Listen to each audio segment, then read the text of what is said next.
obviously we can kind of go through the rigmarole of trying to get a knee through and then into some form of like hip guard or a shin across the belly and stuff like that. But that sometimes it isn't a clean and easy way to get into half guard. Also, this gives you a different option to establish your guard as well. So if Jay's a little bit lazy with his leg and his legs kind of floating around here, yeah, I'm always going to do the same thing with my frames, but from this position here, this is where maybe I can start creeping over and reaching to capture the leg into a quarter guard. Okay, so from here I'm still going to kind of bridge a little bit, but then I can start taking this outside leg over to try and capture the leg. Okay, from here I'm going to dig my heel down and I'm going to drag the heel in. It's really important that this leg, which is the near side leg, is pretty flat. Okay, because if you start dragging the leg and the leg's kind of floating, it's really difficult to get into a half guard position.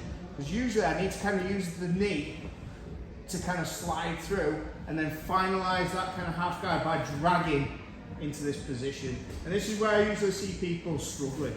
They're kind of doing weird things with this knee. Now typically when we're in this position we kind of have our knee up floating.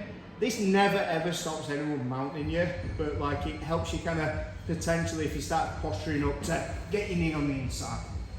In this case, like he's hunkered down, we felt that leg's a little bit lazy, so we can kind of risk having that knee a little bit lower. Leg goes across, through, slide that leg in, and then straight into your half guard. As soon as you get into half guard, I want you on your side to find that underhook and finger in the air like you just don't care. Okay, so without Jay, all I need is to tilt my pelvis enough so I can step my leg across. If your hips stay pointing up to the ceiling, I can't do that. My leg doesn't move that way. So that little point with the hip is always going to help you isolate and control that leg. Okay, so make sure you're pointing your hip when you're doing that. All right, on three. 1, 2, 3. So that's really good if you can kind of get your hip across and he's been a bit lazy with his leg. If Jay kind of brings his heel close to his bum, so that's going to be much harder. This is where we're now kind of relying on our bridging, getting the knee through, getting into a guard position, just to kind of get out of this position. The other option we've got from here, and this is probably look pretty shocking because I am not good at this, but I think it's definitely worth having this as an option, especially for you guys who are a bit younger and more flexible.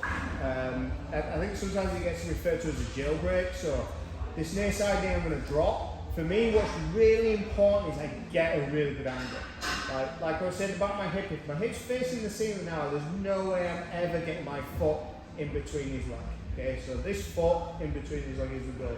Okay, so for me, I often have to do like a little bit of a bridge to then try and get his foot on the inside here. Okay, so from here we can then start looking at going into a butterfly or half butterfly guard or a full half guard. Okay, so I just want to have a little play with that. For me, the flexibility is a real issue.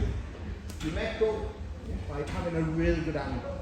Okay, so again, hip pointed, put out a little bit, foot on the inside. And then from here, Jay tries to squish me.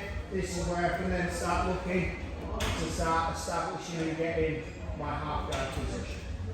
For me, half guard is a really good guard because I can control the person and limit their ability to explode and really hurt me. Okay, so like full guard, you can get some really big strong guys who will just explode and you know it can be quite bad on the knees and stuff. Half guard for me, you're only isolating one limb at the bottom, focusing on being on your side. It's a lot harder for that person to explode and really damage you as much. So I use half guard against wrestlers, leg lock guys, anyone who I think there's a real risk they're going to try and rip something on or they're going to try and crush me or kill me. I always use half guard. If I roll with someone for the first time, I always use half guard. So this is just good options to get into that position.